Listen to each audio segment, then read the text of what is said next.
আসসালামু আলাইকুম ভিউয়ার্স, আজকে শুকনো আতপ চাউলের গুঁড়া দিয়ে নতুন পদ্ধতিতে একটি পিঠার রেসিপি নিয়ে চলে আসলাম নাহিদা এসে কিচেনটিতে। আশা করি আজকের এই রেসিপিটি আপনাদের কাছে খুব বেশি ভালো লাগবে। ভিডিওটিতে একটি লাইক দিয়ে ভিডিওটি স্কিপ না করে ফুল ভিডিওটির পাশে থাকুন আর দেখে নিন আমি কিভাবে এই পিঠাটা তৈরি করে নিচ্ছি। দেরি না করে চলে যাচ্ছি মূল রেসিপিটিতে, আপনারা আমার সাথেই থাকুন। প্রথমে এখানে আমি একটি কাচের বাটি নিয়ে নিলাম আর এখন এই বাটিতে দিয়ে দিব 1 কাপ আতপ চাউলের গুঁড়া। আর এটা কিন্তু একেবারে শুকনা না, আজকে কেটে আনা হয়েছে সেই চাউলের গুঁড়া। আর সাথে দিয়ে দিচ্ছি হাফ চা চামচ লবণ আর দিয়ে দিচ্ছি হাফ চা চামচ পরিমাণ সয়াবিন তেল। এই তেলটা দেওয়া হয়েছে এই কারণেই, এই তেলটা দিলে পিঠাটা তৈরি করার সময় পিঠাগুলো খুব ইজিলি বের হয়ে যাবে। আমি পলি দিয়ে অথবা সিরিজ দিয়ে যেটা দিয়ে তৈরি করি না কেন।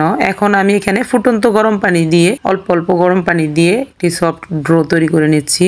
আর এইটাকে কিন্তু খেয়াল করে তৈরি করতে হবে যাতে করে খুব বেশি পাতলা হয়ে না যায় আবার খুব বেশি ড্রাই হয়ে না যায়। আমি কিভাবে তৈরি করে নিচ্ছি সেটা আপনারা দেখলেই বুঝতে পারবেন। এখন একটি চামচের সাহায্যে খুব ভালো করে মিশিয়ে নিচ্ছি।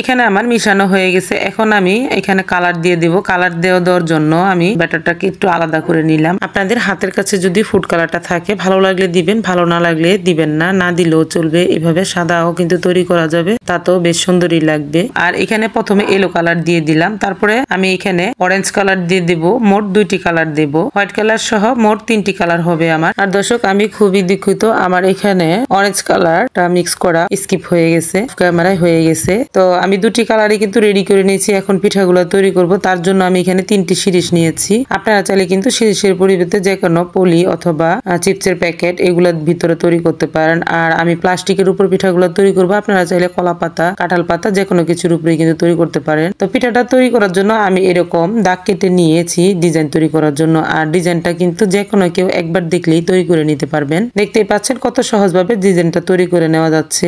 আর প্রথমে আমি আপনাদেরকে একটি তৈরি করে দেখাচ্ছি, তারপরে আমি একইভাবে আরো কতগুলা তৈরি করে নিচ্ছি। আর সুন্দর দেখানোর জন্য ভিতরে আমি উপর দিয়ে ফুলের মাঝ বরাবর অন্য অন্য কালার গুলো একটু একটু করে দিয়ে দিচ্ছি যাতে করে ফুটে ওঠে।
তো আমি পিঠাগুলা তৈরি করে নিয়েছি সম্পূর্ণ। আমি 3টি কালারের পিঠাই কিন্তু তৈরি করে দেখিয়ে দিয়েছি। এখন কিন্তু এগুলো ভাপিয়ে নেওয়ার পালা। তো চুলাতে আমি একটি হাঁড়িতে এরকম সুতি কাপড় বেঁধে নরমাল পানি ফুটিয়ে বলক তুলে নিয়েছি। আর এখন কিন্তু আমি এগুলা ভাপিয়ে নিচ্ছি। মাত্র 30 সেকেন্ডের ভিতরে এগুলা কিন্তু ভাপিয়ে নেওয়া হয়ে যাবে। আমি সবগুলা একে একে করে ভাপিয়ে নিচ্ছি।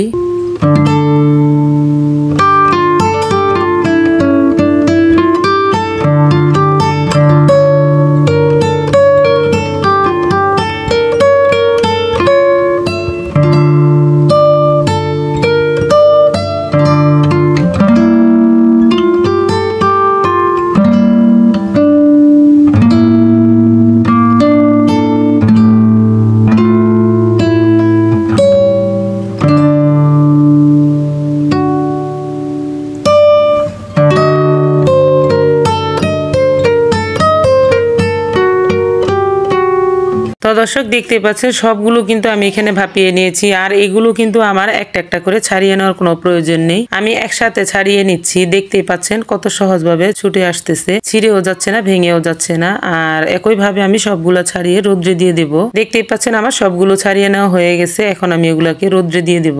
আর এখন কিন্তু আমার রোদ্রে শুকিয়েও গেছে, এগুলাকে আমি খুব ভালো করে শুকিয়ে নিয়েছি। আপনারা চাইলে রাত্রে তৈরি করে ফ্যানের বাতাসও শুকিয়ে নিতে পারেন। এই পিঠাগুলা খুব ইজি ভাবে কিন্তু শুকিয়ে যাবে, যেহেতু এত পাতল করে তৈরি করা হয়েছে। আর দর্শক আমি কিন্তু এইগুলাকে খুব ভালো করে রোদ্রে শুকিয়ে নিয়েছি। এখন আপনারা চাইলে একটি এয়ার কান্টিন বক্সে রেখে সারা বছরের জন্য সংরক্ষণ করতে পারবেন। আমি এখন আপনাদেরকে পিঠাগুলা ভেজিয়ে দেখিয়ে দিচ্ছি। পিঠা ভাজার জন্য একটি কড়াইতে আমি সয়াবিন তেল দিয়ে খুব ভালো করে গরম করে নিয়েছি। আর এখন আমি পিঠাগুলো একে একে ভেজে দেখিয়ে দিচ্ছি। পিঠাগুলো দেবো আর তুলে নেব, এতটাই হালকা যে খুব দ্রুতই কিন্তু উঠিয়ে নিতে হবে।